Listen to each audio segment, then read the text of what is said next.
لوگوں سے عزتیں تلاش کرتے ہو تو وہ کیا تمہیں عزت دیں گے؟ وہ تو کل اچھا کہتے ہیں، پرسوں برا کہنے لگ جاتے ہیں۔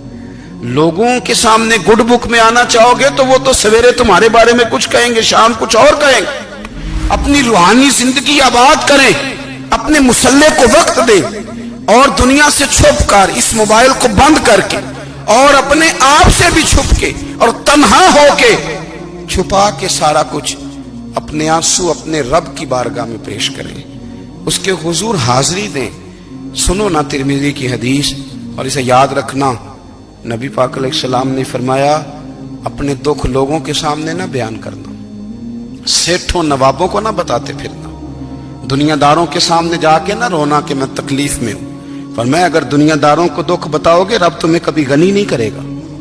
اور لوگ ہیں کہ الٹا مذاق اڑائیں گے، آپ کی جس سے بڑی پکی یاری ہے نا، پکی، وہ تب تک پکی ہے جب تک آپ نے 50,000 مانگا نہیں، اور جس وقت آپ نے کہہ دیا کہ میں مجبور ہوں میری مدد کر، تو پھر ختم ہو گئی دوستی۔ لوگوں کی تعلقات آپ کے ساتھ تب تک ہیں جب تک آپ ان سے کوئی ضرورت وابستہ نہیں کرتے۔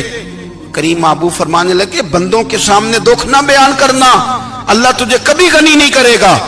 تو اپنے دکھ اپنے رب کو بتا، تو دعائیں مانگ، تو اس کی بارگاہ میں حاضر ہو، تو اس کے حضور عرض کر۔ فرمایا اپنے دکھ اپنے